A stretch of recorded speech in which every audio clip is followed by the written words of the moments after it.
हाल ही में चर्चा में रहे कुरिल द्वीप का विवाद किन दो देशों के बीच है? कुरिल द्वीप समूह का विवाद। तो यह रूस और जापान के मध्य है कुरिल द्वीप समूह का विवाद। कुरिल द्वीप समूह प्रशांत महासागर में द्वीपों की एक श्रृंखला है। कुरिल द्वीप समूह प्रशांत महासागर में है। तो द्वितीय विश्व युद्ध के अंतिम दिनों में 1945 सोवियत संघ ने इन द्वीपों पर नियंत्रण कर लिया था। सोवियत संघ ने।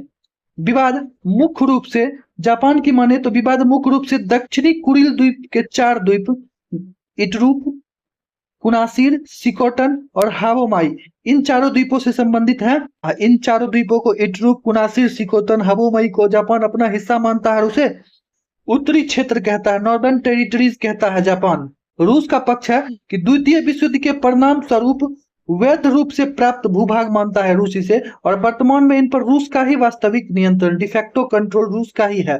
इसी क्षेत्रीय विवाद के कारण द्वितीय विश्व युद्ध समाप्त होने के दशकों बाद भी रूस और जापान के बीच औपचारिक रूप से किसी अस्थायी समझौते पर हस्ताक्षर नहीं हो सके हैं। भौगोलिक स्थिति की बात करें तो कुरिल द्वीप समूह उत्तर में रूस के कमचटका प्रायद्वीप से लेकर दक्षिण में जापान के होकाइडो द्वीप तक फैला हुआ है।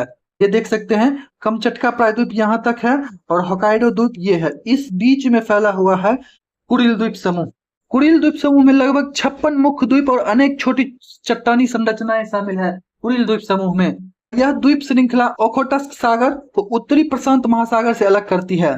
यह क्षेत्र अत्यधिक भूकंपीय और ज्वालामुखीय गतिविधि वाले पैसिफिक रिंग ऑफ फायर पर स्थित है। यहाँ इसलिए सक्रिय ज्वालामुखी भी मौजूद हैं। शिमोदा संधि की बात करें जो कि 1855 ईस्वी में हुआ था, रूस और जापान के बीच संबंधों को औपचारिक रूप देने वाली पहली बड़ी संधि शिमोदा संधि, जिसमें दक्षिणी कुरिल द्वीपों पर जापान की संप्रभुता को मान्यता दी गई थी। शिमोदा संधि।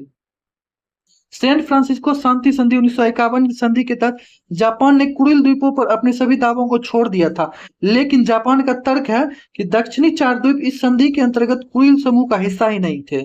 सैन फ्रांसिस्को शांति संधि 1951 के तहत इसमें सबसे बड़ा द्वीप इटूरूप है।